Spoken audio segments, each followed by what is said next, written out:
Hello, and welcome to the How to Exit podcast, where we introduce you to a world of small to medium business acquisitions and mergers.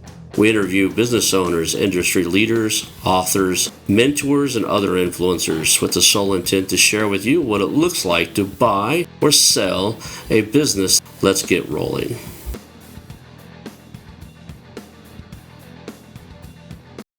And now a moment for our sponsors. I want to highly recommend you get Acquisition Aficionado magazine.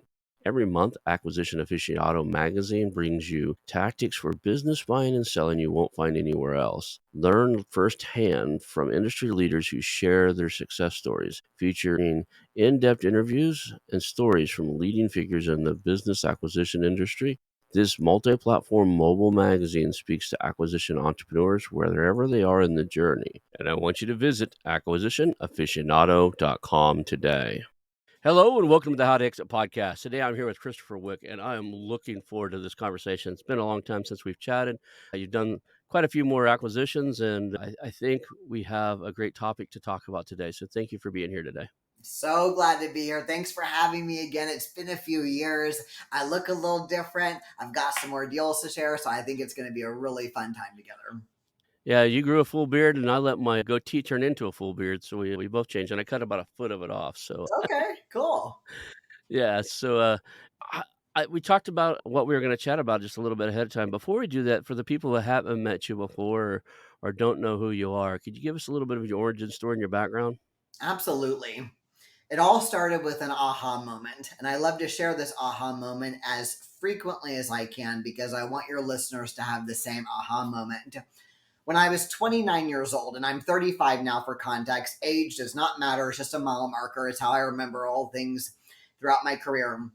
When I was 29 years old, I had everything on the outside that people think that they want. I had wealth. I was traveling all over the world. I'd written several books. I'd won over a dozen awards. I'd helped over 500 companies personally as a marketing consultant. I was helping people leverage social media to grow their businesses.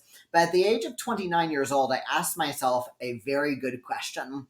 I asked myself, what are the greats doing that I'm not? And the greats for me were people like Richard Branson, Tony Robbins, Warren Buffett. And I asked myself, what are they doing that I'm not doing? Because I have everything. I've got a great lifestyle business. I was an agency owner, a great speaker. But for me, I wanted more. And the answer that came to me was the greats, what they're doing that I'm not doing is they own multiple companies. And I only had one business. I'd helped hundreds of companies, but I only had one. And so at the age of 29, I said, okay, I'm going to go out and buy businesses. So with no training, no education, and no experience, at the age of 29, I bought my first business. And this is when the journey really begins. And at the age of 29, I bought my first business. In 11 months, I turned it around. I improved the business and I sold it to another investor and I tripled my profit. So at that time, I was 30. And like any good entrepreneur, I thought, aha, I know what I'm doing. So at the age of 30, I decided to go and do it again. And at the age of 30, I bought my second business and I lost my entire investment in 5 weeks. So then at the age of 30, I'm totally humbled. I've got one great success, I've got one terrible, unsuccessful deal. And that's when I realized, okay, I need to learn what to do. I need to learn how to do it. And I need to learn from anyone who's got more experience than me. And then that was when I found the man, the legend, one of my heroes, Roland Frazier, and I went into the EPIC program. That was when I was 31 years old. And yesterday, I closed my 32nd deal. So in 5 years, I have done 32 deals in addition to the two that I did before I had any training, any education. Now, I don't say this to impress you or to impress your listeners. I say to impress upon you. If I can do it, I promise you anyone can. Because I'm certainly not more talented. I'm certainly not more gifted. And I'm totally not smarter than anyone listening. I'm just really good at taking action. So I'm just very grateful to be where I am now. I'm grateful for the deal I closed. Yes, I'm grateful to share some of my wisdom today. But that's how it all began, my friend. Awesome, and you've been on a heck of a journey. If you think about anybody that's out there doing this, the concept of doing 32 deals in 5 years seems large and big because we know how many deals you had to look at Yes. and to evaluate to actually get to 32, right? It's almost like the real estate world. The joke was if you wanted to buy a house, you got to look at 100, run your numbers on 10 of them, place offers on 3 to 5 of them and get one, right? This isn't much different. There's a numbers game to this, especially if you're looking at off-market deals. You got to go out there and look at 100, have conversations with 40 or 50 of them, maybe get to an LOI on, a dozen to get the one closed. That's the traditional old, method of going about it. You mentioned before the podcast that you're doing a lot of joint ventures and partnerships and that type of stuff. That may expedite the deal, and it clearly gives you more because everybody's probably doing their own lead gen too. So they're bringing stuff to the table. You're bringing stuff to the table. So it gives you more to look at. Why did you move from solo? I'm just going to do this on my own and hire teams in it to actually considering partnerships and doing deals with other people? What a great question, my man, because this is another aha moment I want your listeners to have. When I started doing deals, I didn't feel like I was really good enough to partner with anyone. So I was just doing a lot of deals on my own. And some deals I've done, and to be clear, the 32 deals that I've done in 5 years, some of them have been businesses, some of them have been websites, some of them have been Facebook groups, some of them have been social media assets. So it wasn't 32 companies. There's lots of ways where you can do acquisitions. But in the beginning, I was like, okay, I need to get credibility because I only had a 50-50 success rate. I was new at mergers and acquisitions. So the limiting belief that I had was I need to go get good and then I'll partner. Well, by golly, I wish I didn't have that belief because I had done 17 deals in a year and a half. And then I had this aha moment. And I had this aha moment from my mentor and now business partner, Roland Frazier. We were at one of our live events. And have you ever had an experience where someone asks a question and you're like, damn, that's the question I want to ask? Have you ever felt that? So Yeah, definitely. Yeah. Yeah. yeah, so this girl stands up and she says, "Hey Roland, I want to know like how can I structure my schedule better to get more deals?" And then what Roland said next was fascinating and I'll never forget it. What I heard him say, and I'm going to use my own words because Roland and I we've got a lot of similarities, but we also talk very differently. So I just want to own like this is how Christopher Wick is saying it. I heard him say, "I structure my calendar for infinite deal flow by partnering with people." And I'm in the room and I'm one of the teachers and I hear what he said and I was like, infinite deal flow? And then I realized I shouldn't be doing this on my own. I've done 17 deals. I've done more than enough deals to prove I'm good to partner with anyone. So deal number 18 to all the way to deal number 32, which I did yesterday, I have never done alone. Now, let me tell you what was so different between 18 to 32 versus 1 to 17. Well, 1 to 17, crazy schedule, fully booked calendar, talking to all these sellers, kissing a lot of frogs. Now, what my deal flow looks like, I have so many partnerships with my private clients, with my students, with Roland Frazier and Deanna Rogers, where we're always looking at deals and we're doing them together. So we have leverage with deal flow. We have leverage with talking to sellers. And then when we close a deal, we have leverage on who's doing what. And oh my gosh, my schedule is so different. So my message, and I tell this to our members in our program, do not be like me and wait until you're good enough to partner. Don't be like me and say, let me get some street cred. I just helped one of our members get under LOI for their very first deal, and we're already partnering with them. And that's what I wish I would have done because the leverage that I have with me and my business partners is we help other people get deals done. And then we're also adding to our portfolio. And as a business partner, I'm very generous. I'm very generous with equity that I give and receive because I want everyone to win.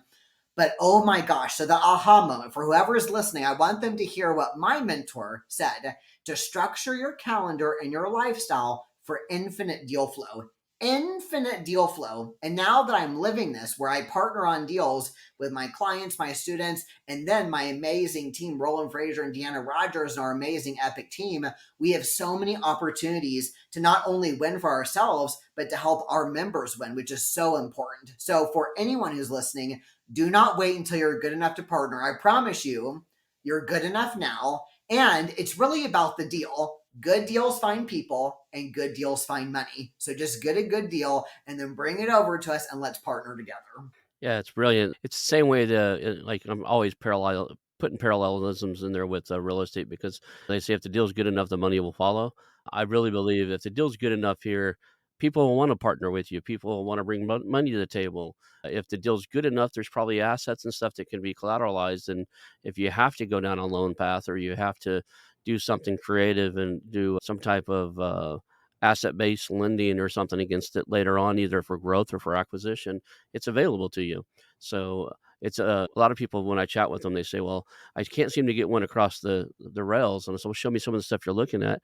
And they're digging through the garbage bins, to be quite honest. They're looking through the bids by sales of the world. Where I was like, you do understand that every acquisition entrepreneur and every person on the planet has dug through those.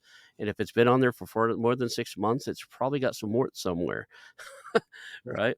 And I'm not saying that I jokingly say that, but, I used to tell people all the time to quit digging through MLS for real estate deals because 'cause they're already formed through, Right. and one of the best deals any of my mentoring students ever got in the real estate space pulled off MLS, right?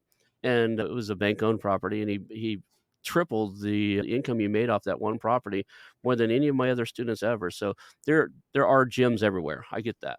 But, I love the way you're saying don't wait. Every one of us at some point in our lives, either have it now or in the past, have that imposter syndrome, right? You feel like somebody's going to find out I don't quite know what I'm doing here, and we all have it. Most likely, if you're in this space and listening to this show, you bring skills to the table, right? There's something you do well that would be great in the partnership, and just don't discount yourself on that. I'm a big fan of partners myself. That's all I do these days. I don't want my calendar full. I don't want to Right. do an acquisition where I have to, okay, I bought this thing. Now I got to go pull 80-hour work weeks and run it because it's mine, right? I'm not interested in that realm. So I do kind of what you do in the realm of I just look for people that already got a great project going on, and I become part of the project. I partner up with them. I help them generate leads. I help them close deals, and then get equity for it. So Absolutely. And it all adds up. And you know what? There is no deal too big or too small. And even when it comes to small deals, one of the limiting beliefs I had in the very beginning of my journey was like, well, I need a really good deal. I need to bring like a monster deal. And now at this stage where I've got many companies in my portfolio, it all adds up. And as long as I can serve someone and help them have better momentum and get them better results, I think that's a huge win. One something that's really important to know for your listeners is the most important thing that I do every single day is deal flow. And typically I schedule the first hour of every working day is for my deal flow. So this morning, as I log in and I'm getting ready for today, I've got 3 podcast interviews, I've got 3 staff meetings, I've got all this amazing stuff. But before I do that, I spend an hour in deal flow because that feeds the machine. So after 32 deals done, I've kissed thousands of frogs. I've had lots of meetings. Some went nowhere, some went places. But one of the things I really appreciate about partnership is I teach my clients and my partners how to have effective deal flow. And then when they send me a listing, I'll tell them, don't go down that trail. That's going to be a waste of time. Or when one of my members or partners is in the middle of the deal and there's a snafu and they need me to talk them off the ledge or to give them some negotiation advice. That's what's so beautiful about partnership. And even when I do my own deals, and even on my own deals that I source on my own, I create on my own, I still partner once I close the deal. And when I partner, especially with my mentors and business partners, I know there's certain things that I know how to do, and there's some things that are way over my head where it's like, I don't know what I'm going to do. I'm going to close the deal and then I'll bring it back to my partners and I'll figure it out, because there's always an answer when you're working together with other people. I'm only limited to my 35 years of experience. You're limited to however long you've been on this planet, but together we're going to have 50, 60, 70, 80 years combined experience. And to me, that's the power of leverage. So when Roland Fraser mentioned infinite leverage, infinite deal flow, I really heard him say, okay, partnership is the goal. And even though people think, okay, well, business partnerships is adding more relationships, it's a lot to handle. I'll tell you what, when you've got a business partner, then you can divide and conquer. You can do what you're really good at, and your business partner can do what they're really good at. And one thing I'm really good at is taking insane action, whether it's 1 hour a day, every day on my deal flow, even now where I've got plenty of deals, but I still do deal flow because that's what feeds the machines, or me just consistently focused on what's the next right thing to do? Who do I need to call next? What meeting do I have next? And when people partner with me, they know he's going to follow through. Nothing's going to fall through the cracks. because I'm so consistent on taking action.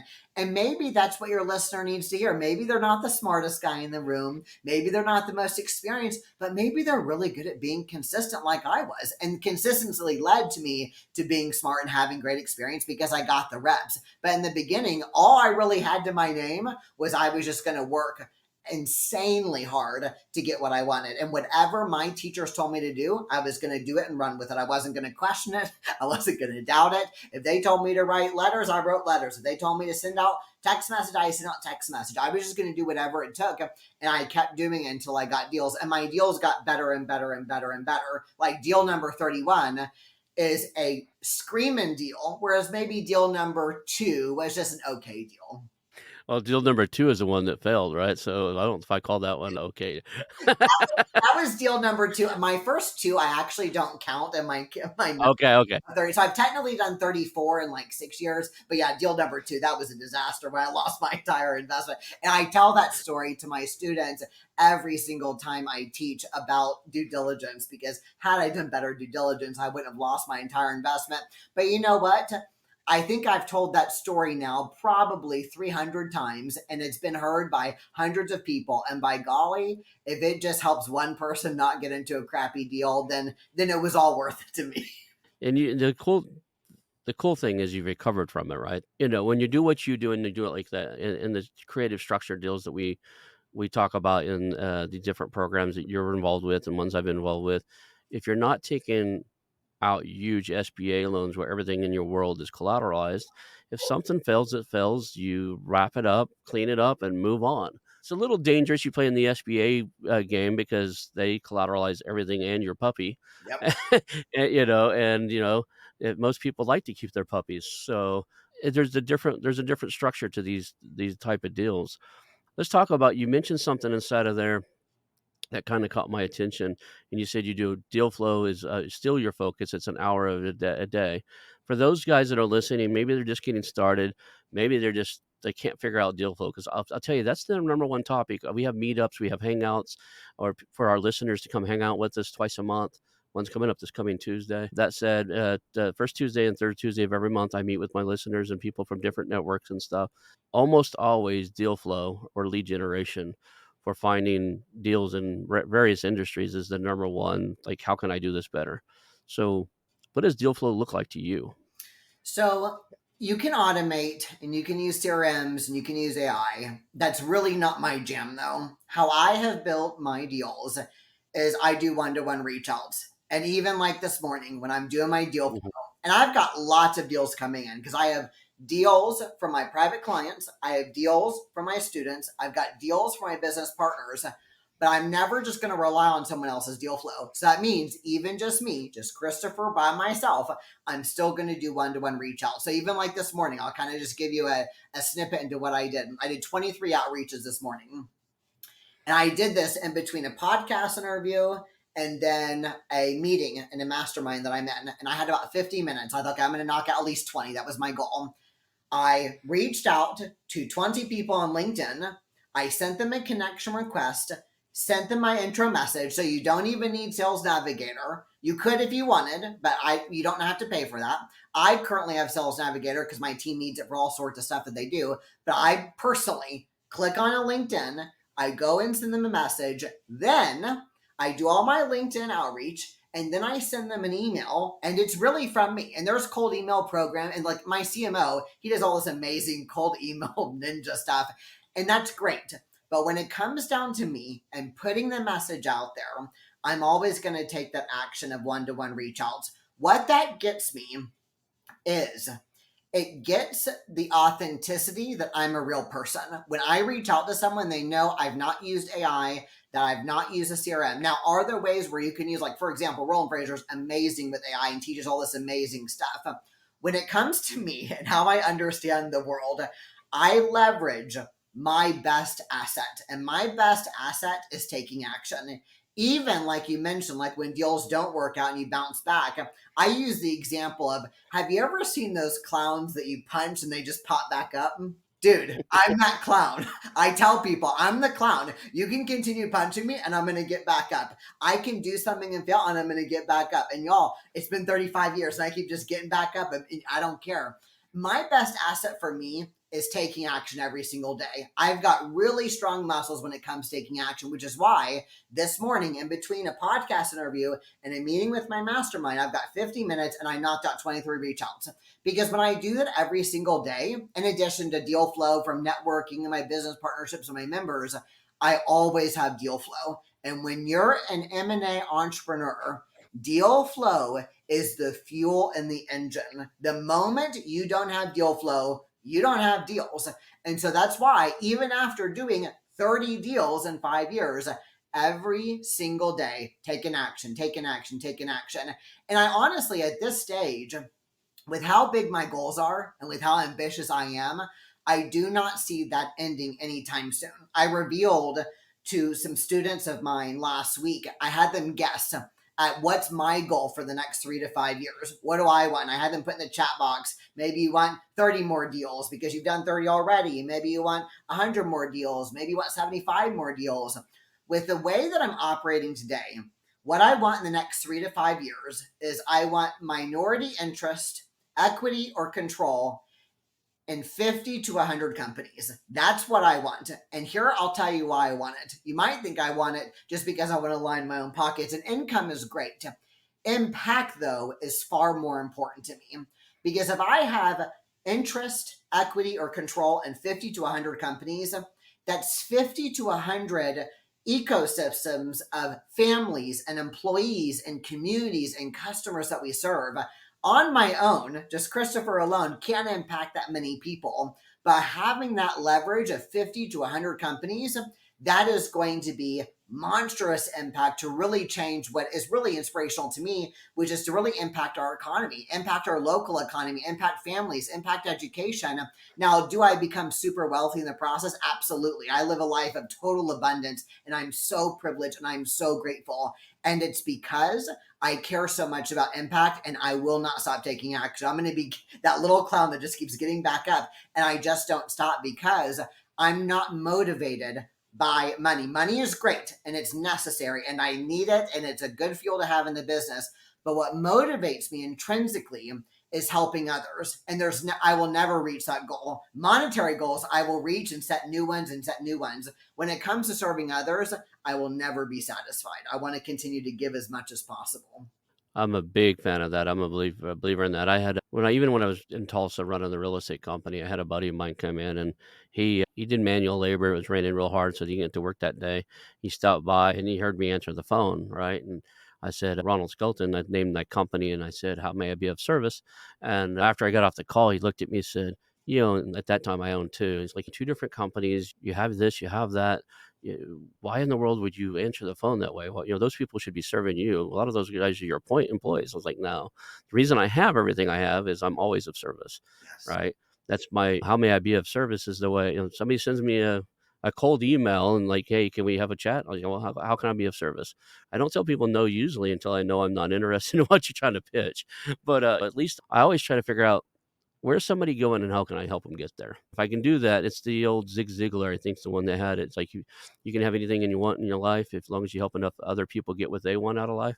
Yep. Right? I'm a big believer in that. I believe in it wholeheartedly, and I like what you're doing in this realm, helping people get where they're trying to go. It seems like it would be a lot to get that kind of deal flow and stuff. But when you think about it, if you reach out to 20 people a day, that's 100 people a week and that adds up, right? 5,200 people a year. That's more than most people have.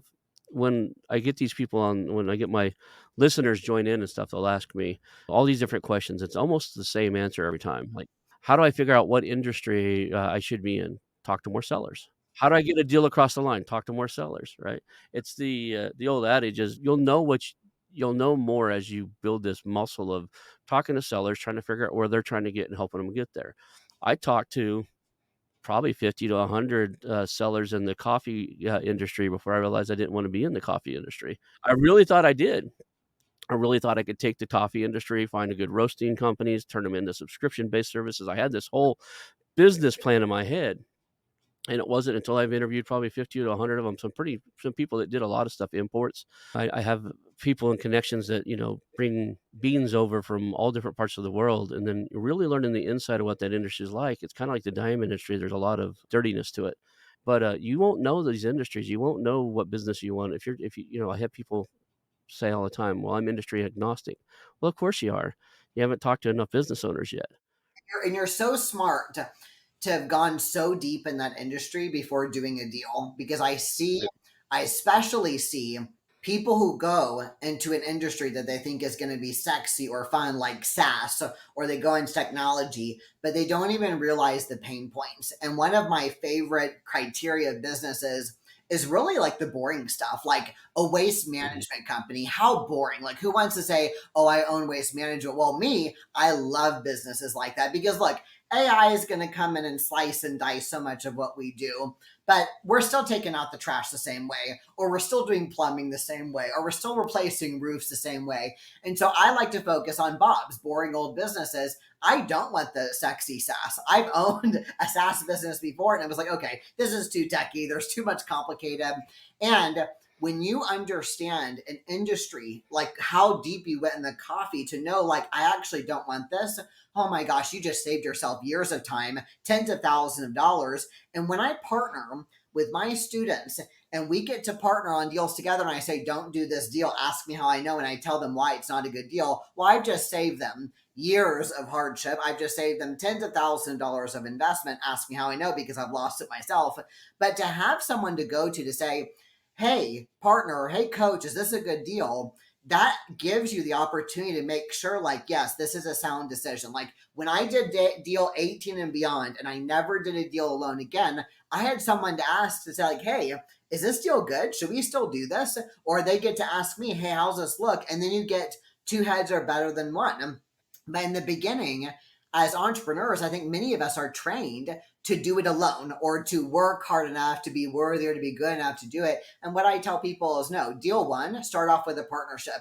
And the leverage you're going to have and the experience you get to piggyback off of is going to be huge. So I have a running joke, and all of our listeners have probably heard it by 50 times by now. And I'm gonna tell you the joke ahead of time, just because it leads to the question I'm going to ask. What's the number one cause for divorce? Well, the number one cause for a divorce is marriage, because you can't get divorced without being married. The number two cause for divorce is failed communications. That's the failure to meet expectations, is the word I'd actually like to say. Okay. Each partner goes into a marriage or a relationship. They have set expectations of the other person, and somewhere along the lines, I'm blessed that I've been married for 16 years. We got over that a long time ago, but things just don't line out exactly how this mindful picture perfect thing you had in your mind. I think in the business world, your business partners often spend more time with you than your spouse. That's right. Right? If you think about it, when I get home, I'm home anyway. My studio's 4 foot from my house, right? This is a portable studio. I work from here. I do everything from Zoom. That said, when the kids and the family are around, the time and energy is split between my 2 children and my wife. Luckily for me, she has Fridays off, and we do a Friday date day every day. So I don't really schedule much on Fridays, so I can go to the beach with her, get sushi and take it to the beach or whatever we choose to do. That said, how do you pick good partners? How do you make sure that expectations are set? You know their skill set. They know what to expect of you, because that's the number one cause for any type of what's the old song? It says, "What we have here is a failure to communicate." A rock and roll song. Yeah, I'm sure it was quoted from something else. How do you get over that? How do you, like, you got so many different partners right now. You have so many different moving pieces. How do you manage it all? I do. And I'll give you a mindset thing and I'll give you a skill set thing. I always say a good coach teaches mindset. A good coach teaches skill set. A great coach teaches them both. So, on a mindset perspective, when you're dating, and I think dating is a great analogy. I love that you brought up marriage and divorce because it's so similar to the world of business. When you're dating, you're going on a couple of dates and you're getting to know them. And those couple of dates, how I translate that into the business world is those are a couple of deals, or those are a couple of transactions or conversations. Where people get hung up is they don't know who to choose or who to go to. And my answer is just get started with something. Make your best judgment, do your due diligence on a business partner, But get started. Even if the transaction is small, maybe your first one is, but maybe the third or the fourth is a multi-million dollar transaction, but you determined your relationship and your character then. So the mindset is just get started. The second mindset piece is what I really embody, and this is what leads to the skill set piece. I have a document, and this is going to sound neurotic, and it's because it is, but I have a document that I use to track all of my time. It's in a spreadsheet, and there's no template, so don't send me a bunch of emails asking me for the template. The document is this: Monday, Tuesday, Wednesday, Thursday, Friday, and then I've got a couple of tabs in the beginning. One of those tabs is a list of every single business I own, every single business partner I'm partner with, and every single private client that I serve. And every week I look at that list and I ask myself one question. This week, how can I over deliver for this person and this person and this person and this person? The reason why I'm mentioning this, and this is the skill set piece of looking at your list every week or looking at it frequently or whatever cadence is authentic to you, is I may not be an expert in finance, or I may not be an expert in a particular business my client is in, but I am an expert in over delivering. I am an expert in following through. I am an expert that I will never forget. And so when I look at that list frequently, I look at the people that I'm serving, and every week I ask myself, how can I over deliver for this person? Some weeks there's really nothing to do because the deals are going fine. But some weeks it's like I need to jump on an extra call with them, or I need to send them a video, or maybe I need to send them a white paper to serve them. So what's interesting is even though I've got lots of business partners and lots of relationships, no one feels like I'm too busy for them, because the reality is I'm not. Because the whole reason I exist and the whole reason my businesses thrive is because of them. I don't have children, so I can't speak about parenting, but I do like to make the assumption that the more children that you have, you don't run out of love. Is that a fair assumption to make since you have kids? Right. Yeah. Yeah. You've It's got not allowed. plenty of love. You could have 2, 3 more and you'll still have love. The only thing that we're restrained by is time. And when you master time and when you're very organized in structure, and I like spreadsheets and I keep it real simple. I don't do fancy formulas and stuff. I just use little rows. But when I've got my little spreadsheets, I'm fully empowered to know I will not let anything run through the cracks. I will not forget anything, and I'll never drop the ball. And on the occasion that something happens, like life and maybe sickness or maybe an accident, my business partners will have so much of a track record to know he's always on it, he always takes care of it, something just might be wrong. What that creates is it what Jay Abraham taught me years ago, the law of reciprocity. So when I give Mhm. so much, and that Zig Ziglar quote that's on my website, my personal website, ChristopherMWick.com, has the 2 quotes I live by. One of them is, you can have everything in life you want if you will just help enough people get what they want. I live that every single day. But that's because I've got the mindset of how can I serve that, even if it's a tiny, on that list of all the people I'm partnering with, I've got deals that represent multi-million dollar deals, and I've got deals that are kind of startup-y, and they still get the same space on that list, and they still get that question, how can I over deliver for that person this week, this month, etc. It's interesting. I run all of my everything I do, I run through 4 questions. 3 that I ask in every it's our agenda in every meeting, and then 1 I put in quarterly. I just want your feedback on this because you got so many things going on. So, I always start with the pat on the back. So, what are we doing really well? Nice. Right? I wanna know what, especially like the teams I only talk to every few weeks, what's going really good? What's happening that's just really working? And then the next question is, what can we do better? Like, what can we improve upon, those type of things? Where are we having problems? What can we do better? And then the third question is always, what are we totally missing? Like, whatever competitors do we cover, like what are other people doing in the space, and what are the customers asking for? What can we, what are we totally missing here? There's some things we're missing. And at least once a quarter, I'm like, what are we doing? We're doing regularly that we probably shouldn't be doing at all. Mm. Right? There's some stuff that's now fluff. It's not working. We've determined it's not working, and we're still doing it. But everything, almost, that's the agenda of almost every meeting I have. Like, it's as simple as that. So maybe I'm just getting old. I'm 52 now. So it's like, just keep it simple. What do we do really well? Like, what's really working? What can we improve upon? Right? What are we totally missing? Like, because somebody will know, especially you got bigger staff and you're meeting with different people on a regular basis. There's somebody in the company like, man, we're totally missing this. This widget needs a buckle over here or whatever. They know. and they just sometimes they're afraid to tell. And some people just have to be asked. Sometimes you just have to ask people things. They have the knowledge. They walk away from the meeting and say, yeah, I probably should have said something. So what is your thought process? Do you have like some kind of a set agenda when you get these guys on calls, or what does it look like when you're working with your teammates? Well, I love those questions. And one of my mentors, Tony Robbins, taught me years ago the quality of your life is determined by the quality of questions you ask.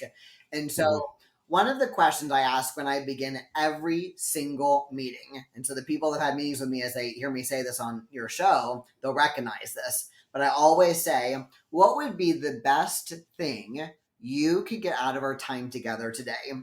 That is me asking, what do you want? And of course, if I just said, hey, what do you want? That's not very nice. So you have to soften it a little bit. So, what would be the best thing you ever time together today? To become laser focused on the outcome. I have a couple of strategies. Number one, unless it's a big staff meeting, no meeting I have is longer than 30 minutes. None of them. Unless it's a big staff meeting. I typically have a big staff meeting like once a quarter in various businesses, but anything can be covered in 30 minutes or less. If it's gone longer, we have changed topics, which needs to be a different meeting. So, for example, I was in a marketing meeting today and we're talking about our outcomes for a particular event. Then we start to go down the tech area, which is tech is so not my jam. So I'm like, okay, hold on. Before we go down the tech lane, let's just go back to the core agenda. Y'all can go run off and do the tech later together since you are the techie people, because that's a different topic. Secondly, is I want to focus on one outcome. So with my private clients who meet with me twice per month for 30 minutes at a time, even though we have 30 minutes for that call, I have actually timed and I have measured my coaching calls. With a one-to-one client, on average, I meet their outcome or I solve their problem in less than 12 minutes. Now, this isn't me saying I'm such a great coach, I can fix your issues in less than 12 minutes. Why I'm using this as a statistic is most of people's meetings are highly unproductive, or they've got too many outcomes, or there's too many topics, and our brains cannot handle that. I'm a total nerd about neuroscience and neuropsychology because this is what really controls our behaviors, our habits, and our actions. And if we understand this, we can leverage it. So when I ask someone, what's the best thing you could get our time together today? If my private client tells me I need to figure out how to do this contract, or I need to figure out how to generate this much revenue, that becomes my only focus. I don't care about anything else. I want to help you meet your outcome. And that's where I feel I do a really good job as a coach, as a mentor, as a business partner, because all I care about is the outcome. I don't care how long it takes. If it takes me 12 minutes or 28 minutes, I don't care. I just want to meet your outcome. And if I can solve your outcome every single time we meet, that means that's going to lead to prosperity and abundance for you, because you're going to have someone along the way helping you overcome these obstacles. So, one thing that your listeners can take away is when you have your meeting, ask a good question to start off with. What's our outcome for today? What's the goal for today? Or you can borrow mine. What would be the best thing you could get our time together today? And you'll be surprised. Sometimes my clients will say, oh, I want to get through this contract. But sometimes your clients will say, I'm having a really difficult day with one of my kids and I just need to talk it through. And if you can help that entrepreneur clear that headspace, and then now they can be focused on the multi-million opportunity they're working on, then you've solved that challenge. And I think when you're outcome focused versus time focused, that's when the magic happens, because it doesn't matter how long I spend something. If I work 40 hours a week or 25 hours a week, it doesn't matter as long as I'm hitting the results. It's interesting. I do the same thing with small business owners and business owners in general, and it comes across a little differently because I have a quirky sense of humor, so I can do things and say things that most people probably can't get away with. So don't repeat me word for word, unless you probably could get away with it because you got that same, like, I want to have fun while we're doing this kind of mentality. People will get that right away. But one of the things I'll do is after we build a little rapport, one of my favorite questions is like, out of all the things you can be doing right now, and all the people you could be on the phone with, what has you on the phone with a guy who buys businesses and does what I do? Like, what can I do to be of service? Where are we going? And usually that gets the conversation going as to why they're even considering talking to an investor or a deal buyer, or what are you going to call this, merger and acquisitions guy. But I usually wait until we're deep into rapport before that, because I ask it a weird way, I guess. A lot of people go, well, I can't say that. Like, it sounds rude when I say it. Like, then don't say it, because I don't want you to offend people, but that's just how I can do it. So the how important do you feel rapport is in the deal making on both sides, both getting the deals done and finding the right partners. Well, I think you hit the nail on the head is building rapport, but also asking, how can I be of service? Because I have experienced many entrepreneurs not asking for help or not asking for the help that they need because they're scared. And one Mhm. of the things that I want to model is authenticity and transparency, where when people hear me speak, they know like that is the total freaking truth. Like he's not going to sugarcoat it. He's not going to puff himself up more than what he's got.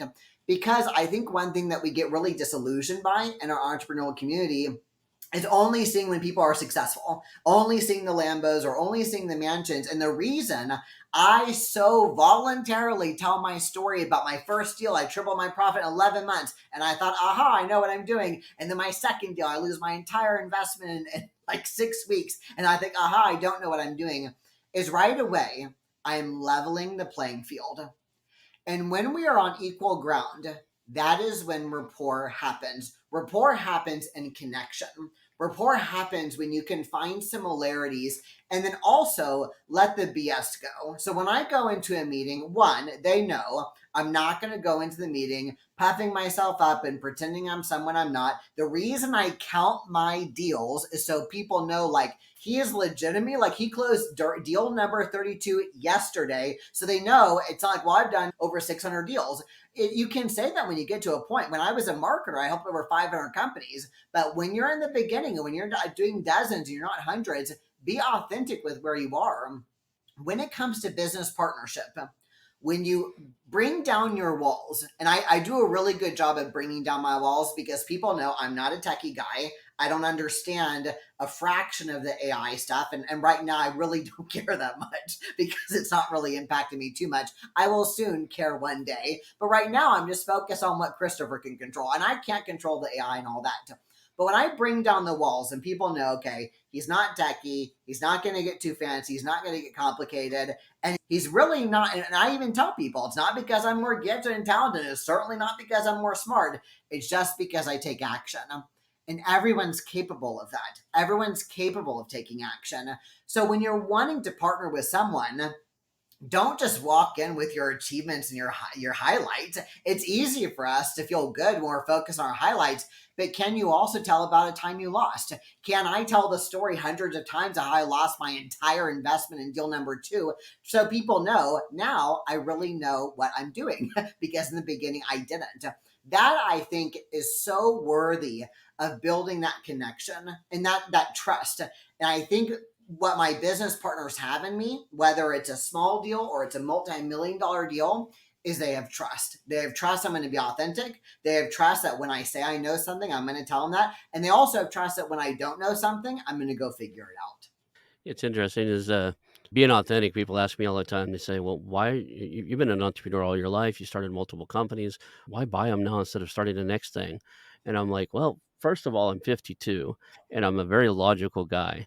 So I know that for every one I started, I didn't tell of people of 10 ideas I put money into, spent hours and hours in, pulled 60, 70-hour weeks trying to get up and running, and it just didn't get traction, and I had to switch gears.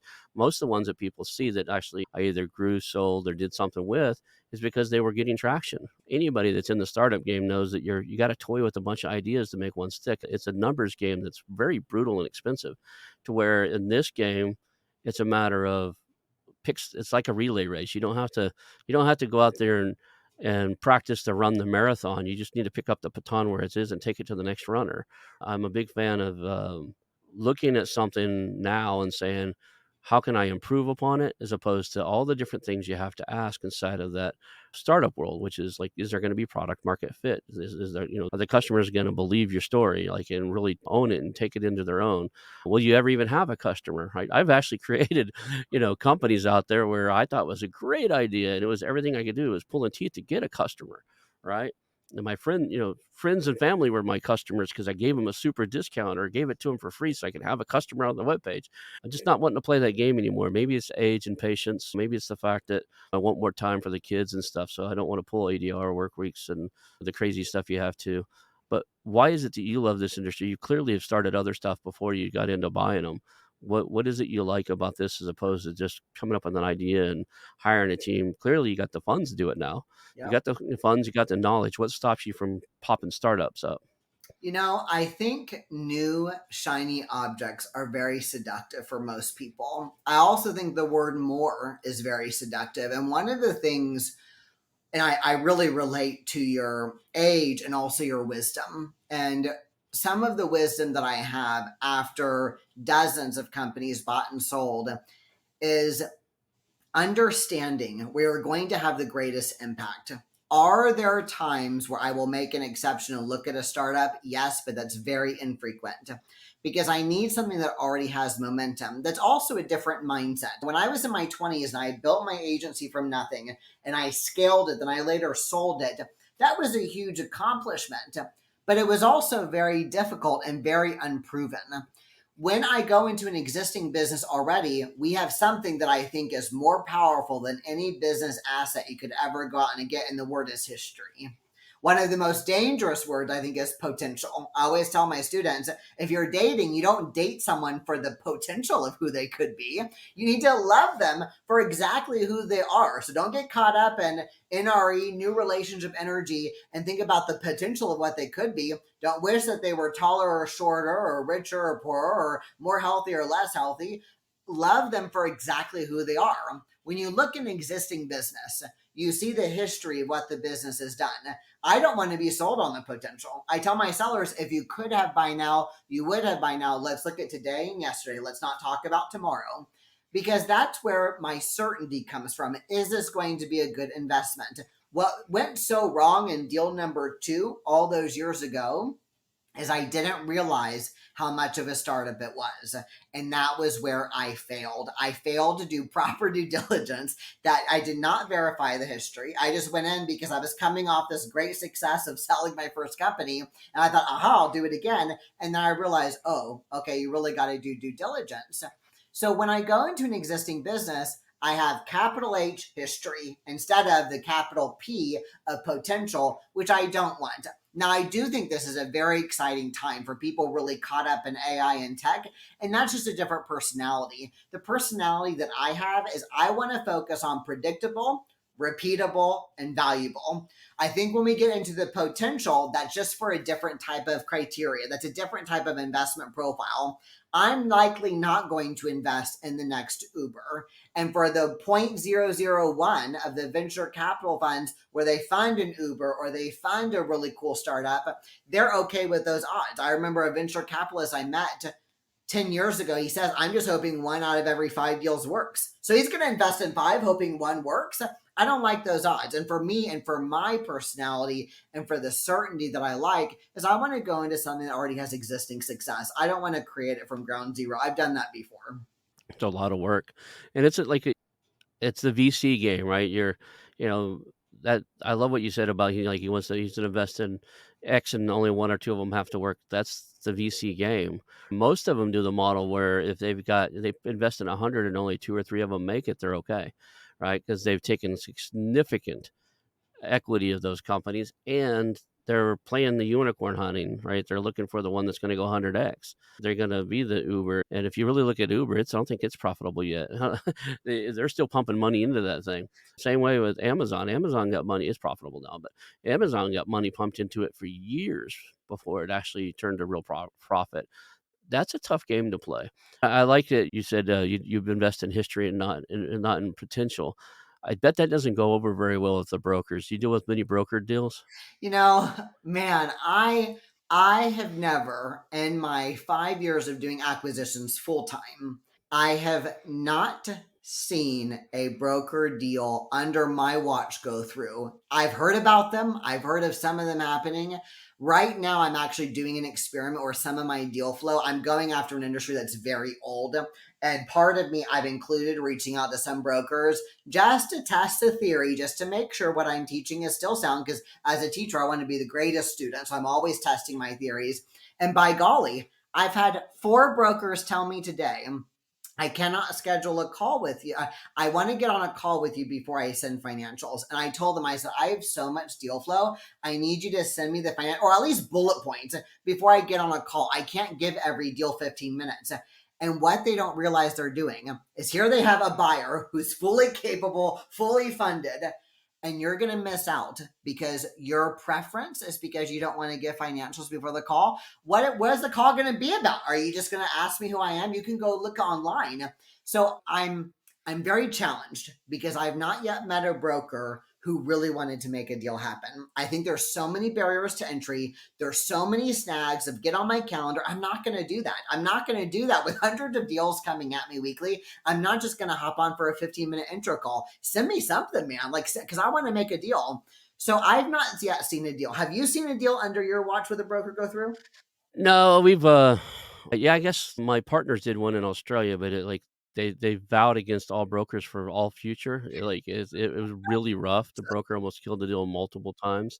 So there's a difference in the world in my world anyway. I think there's a difference between a broker and an advisor.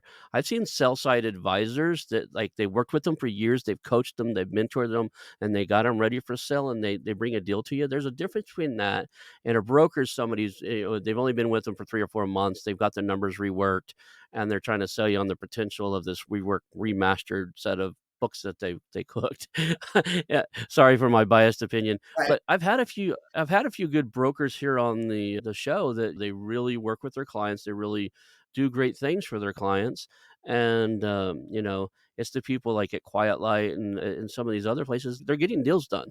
Good. Right? They're closing deals and they're doing well by both sides. But I think it's the barrier to entry, I think, that actually keeps the gene pool murky in the broker world, right? Most states have no legal requirements whatsoever to be a broker. And if they do, they're askew. Here in California, to be a business broker, you have to have a commercial real estate license, be a commercial real estate broker. Totally 2 different things, have absolutely nothing to do with each other, other than occasionally the business might own some real estate. Quite often, if the business was created before the '80s, that was a popular thing to do to buy your building you're in. But, that said, there's no other the business is the business and the real estate is the real estate. It should be treated as 2 separate entities. These brokers, a lot of them just don't have the training they need to do the right thing. That said, I've seen some really good ones too. I personally, I go off market because I like building rapport. If there's a broker who wants to get a deal done and you've got some amazing businesses in your book, like bring them to me. I want to do a deal. Just because it's been half a decade and I haven't seen a broker deal, please prove me wrong and I want to do more deals. But if we've got these processes we're following, like, oh, I need to have an intro call before I give you some. If I've already signed your NDA and I'm the one that reached out to you, go ahead and send me some bullet points or something. Don't make me get on a call because you're gonna lose. The best investors are not going to hop on for a quick intro call. That's not going to happen. And newbies and the ones who are willing to take that time, I just think you're going to get a better client if you help meet their needs. And my needs are I just need bullet points or I need rough financials so I can understand. Because what am I going to ask you? If I don't have financials, what am I going to ask you? Why you started the business? Like that's going to be later down the line. So for me, I can think of another. Like the other one would be benchmark. I've had 3 different things I looked at from benchmark, and they did a really good job. So me, rapport is more important. As long as I've seen your CIM first, right? I have to know the numbers are probably in the ballpark. Right. But at that point, once I know they're in the ballpark, I could care. I don't want to talk about numbers on the first call at all. I do want to talk. What did you build? Why did you build it? Where is it going? Where do you see the future of it? I want to see the culture because getting to know the owner gets to know the culture faster than anything. Yeah. That culture is 90% of that owner. And a lot of people don't believe that, but it is. If you really look at the owner or owners and see how they behave and how they interact and how they answer questions and their culture, are they calm? Are they super hyper? All that comes in and it's going to reflect in the culture of their business. I've turned more than one company away because there's no way in the world I can manage it the way that the previous manager did. This has been on the podcast probably 40 times now, but there's an engineering company out of Dallas that got the guy on the phone and on Zoom call. I seen somebody come in and ask you a question on Zoom call, and he kicks a trash can across the room and starts screaming and cussing. And this happened we did 3 calls with him, and 2 of the 3 calls he blew up at something. With all love and due respect, I'm giving you help for your next call, right? For sure. But Absolutely. yeah. Very important to have that culture fit. So I do go into rapport fairly quickly, but I get your point. It's like I gotta get the numbers work because there's so many companies out there where you schedule the call, and you got busy stuff to do, and you get an hour into it, and they finally like show you some numbers because you didn't get them ahead of time. You're like, Your broker told me you're way bigger than this, Right. right? I can't do anything. So, Like if the deal yeah. doesn't work financially, I know I can't do it. So why even get into the intro call? So you have to make sure it meets your criteria. It meets what you're wanting to look for. My thing is always not just in revenue numbers, but I always want to say, like, I'm not looking for something like a I need margins of this or gross profit. I want to see performance, right? And the broker said, well, they're not quite there, but you can get them there. It's like, look, you don't understand. I'm not looking for something I can fix. Right, right. I'm expecting that. I said that's a huge ego, and I wanted to bring this up to you. It's a huge ego for somebody to go into a company and go, "I know you've been running this for 30 years, but I'm going to step in and change everything and do it 10 times better than you ever did." To me, that is absolute BS. For all these newbies out there, they're talking about they're going to go in and improve, improve, improve. You're saying that you're going to take over a business from somebody who's been doing it for 30 years, knows 30 years of the industry, has been working with lawyers and financial advisors and anybody he had to work with to get to his point in 30 years, and you're going to improve it overnight. You better check your ego at the door. Yeah. So I look for things that have a big enough profit margin that if I'm not as efficient as my ego says I am, that we have room for my learning curve and my team's learning curve. So that's important when we talk to the brokers all the time. Like, oh, it's not doing as good as it could, but you can fix it. I was like, you just raised the red flag, man. Yeah. And you're like, what do you mean? I said, I'm not looking for something to fix. Right? I'm looking for something that works well, that I can learn to grow, and maybe I can improve it later on. But I don't change anything in the first 6 months unless it's technical. I'm a nerd by previous trade. Like I might change your background of your website. I might put it on something that's a little faster. I might do some nerd stuff in the background to it to make it more efficient. Throw up a website when there's not one, that type of stuff. But as far as changing the way you or your employees do their day-to-day operations, not for 6 months because I don't know what the hell you're doing. Right. Right. Absolutely. So we're at we are. I know you've got a time frame here. 3 cool takeaways. Something that if somebody can only hear like 1 or 2 things, or they can only remember 1 or 2 things from the show, maybe 3. What would you want them to walk away with? Today, I'd want them to walk away with to work with a mentor and a business partner to help them have more momentum and get better results. And for any of your listeners, if they want support, they can reach out to me at christopherandwick.com. I've got a big green button that says email me and my team. If you've got a deal, I'd love to help you with it. I'd love to help you get the really good ones and skip the bad ones and help you also integrate your deal and how to acquire a deal and then really grow it. And what do you do once you are the dog that catches the car? What do you do next? That would be the big message, is to partner, leverage, create that leverage that my mentor told me about years ago, and then go do more deals by having more momentum. Awesome. Thank you. We'll call that a show and hang on for just a second. Okay. Thank you for having me. I want to announce our new channel partners, the ITX Marketplace. Since 1998, ITX has created $5 billion in value by selling more than 225 IT businesses in 20 countries. ITX works exclusively with IT-enabled businesses generating between $5 million and $30 million who are ready to be sold, and M&A decision makers who are ready to buy. For over 25 years, ITX has developed industry knowledge that helps determine whether a seller is a good fit for their buyers before making the match. ITX Mergers and Acquisition Marketplace we have partnered with has a proprietary database of 50,000 plus global buyers seeking IT service firms, managed service providers, Microsoft service providers, software as a service platforms, and channel partners with Microsoft, Oracle, ServiceNow, and the Salesforce space.